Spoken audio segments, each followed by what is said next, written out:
Hi, it's Mr. Anderson and welcome to Biology Essential number 42. This is on the Hardy-Weinberg Equation and its real-life applications. It is named after G.H. Hardy and Wilhelm Weinberg, the two people who provided the equation's mathematical proof. And what these two proved was that given a certain number of conditions which are satisfied, we can calculate the allele frequency in a population, which also allows us to calculate the genotype frequency. So, in this podcast, I'll be going over what the Hardy-Weinberg equation actually is. I'll also go over the conditions that need to be satisfied for this equation to work, and we'll also have some practice problems, and I'll show you how to work those out. And we'll finish with how you can use this equation in real life. Okay, so let's start with the equation itself. As I previously mentioned, the equation enables us to calculate the frequency of dominant and recessive alleles. Now, what does that really mean? Well, if we know the allele frequency, it allows us to predict the expected genotypes in a population. And so, we measure the frequency using P and Q. P will represent the dominant allele, and Q will represent the recessive allele. And if you don't know what dominant and recessive alleles are, you may want to watch the previous video on Mendelian genetics. But you will also notice that I have two equations on the screen. And why is that? Well, that's because the first equation only tells us about the expression of alleles in a population, which doesn't tell us the specific genotypic ratios, such as homozygous dominant, homozygous recessive, or heterozygous. So if we really want to find out the little details, we have to use the second equation. And that equation will be p squared plus 2pq plus q squared, which equals 1. And this might scare you at first, but if we break it down, it's really not that bad. So we already know that p is the frequency of the dominant allele and q is the frequency of the recessive allele. And you will notice that we already have p and q from the previous equation. And so all we need to do is plug in the values for p and q into our second equation. So, for example, to find the frequency of the homozygous dominant allele, all we need to do is simply square the value of p. And similarly, we can find the frequency of the homozygous recessive allele by squaring the value of q. So those are the easier parts. Now what about the heterozygous frequency?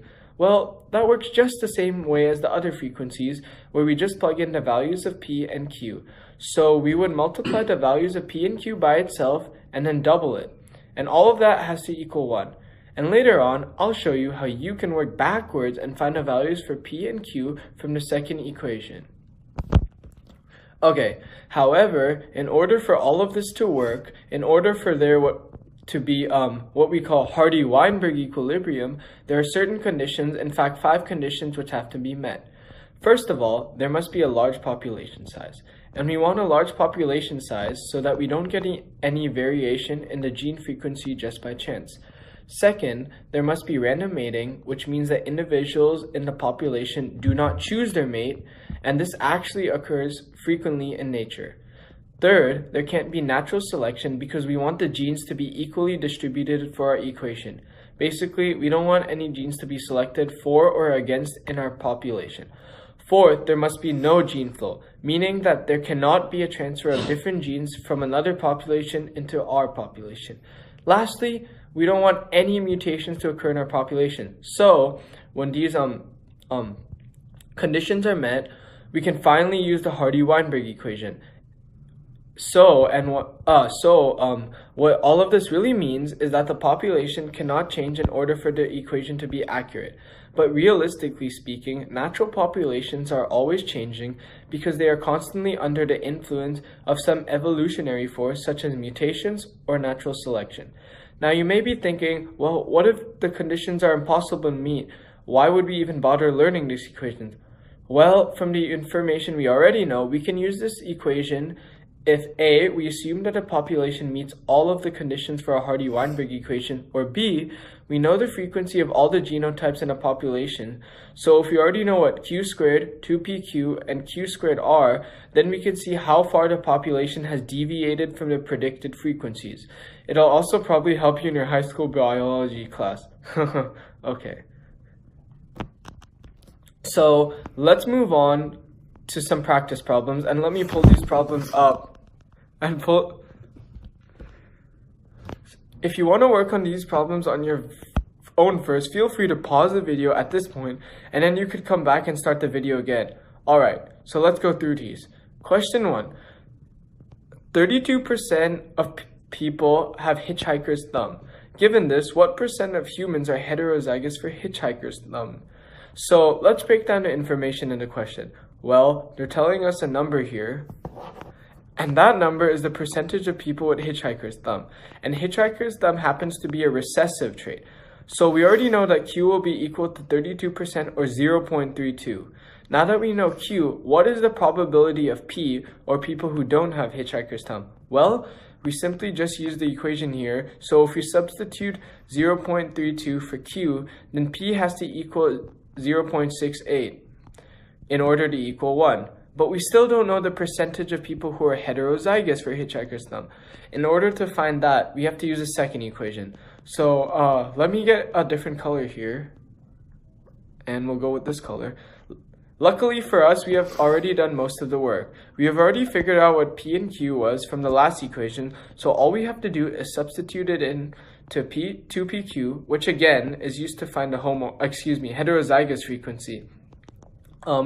So we just do 2 times 0.68 times 0.32, which gets us, let me get out a calculator, which will get us 0.4352 or 43.52%. So this means that the population, or 42.53% of people in the population, are heterozygous for hitchhiker's thumb. Okay, so let's take a look at the next one. The next problem actually gives us a table, so let's look at that here. So it says that there are 160 people who are homozygous dominant for unattached earlobes, and there are 480 people who are heterozygous for unattached earlobes. And lastly, it says that 360 people are recessive for unattached earlobes, which means their earlobes are actually attached. So in total here, there are 1,000 people in this population. So what is the question asking? Well, it's asking us to find the frequencies of the unattached and attached earlobes. In other words, it's asking us to find P and Q. So let's repeat this, repeat the same procedure we went through for the last problem. We already know that 160 people out of 1,000 people are homozygous dominant for unattached earlobes. So what would that be? Well, that would be our P squared right here. So 160 out of 1,000 will be 0.16, and so everything else is just the same. So for 2PQ, which would be our people who are heterozygous for unattached, it says that 480 people out of 1,000 are heterozygous. So 2PQ will be 480 out of 1,000, or 0.48. And these people will also be carriers for the unattached earlobe trait.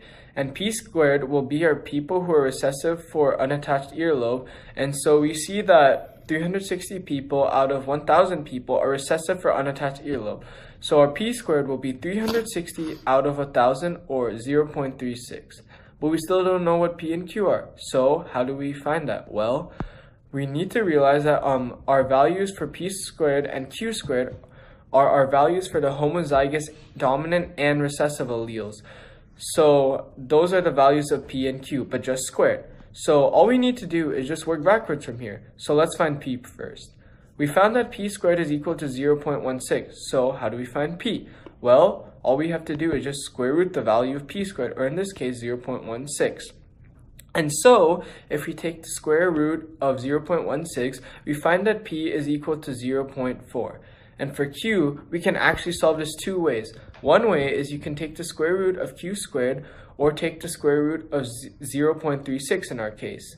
The easier way, however, is to just subtract 0.4 from 1 minus 0.4, and that will get us a Q value of 0.6. So this means that in our population gene pool, the frequency of the allele for unattached earlobes is 0.4, and the frequency of the allele for attached earlobe is 0.6. Okay, and so when would we ever use all of this? When would we use this equation in real life? Well, it's primarily used for evolution. So what I have here is a graph of the Hardy-Weinberg equation, and you can see that on the top we have the frequencies of the dominant and recessive alleles, or P and Q. And on the left, we have the frequencies of P squared, 2pq, and Q squared. And this is what the frequencies of a certain genotype will look like if the population meets the Hardy-Weinberg equation. But like I said earlier, a population will never be at Hardy-Weinberg because populations are always evolving. And so, what's the point of this? Well, it gives us a baseline of what the genotype would look like if the population were not evolving.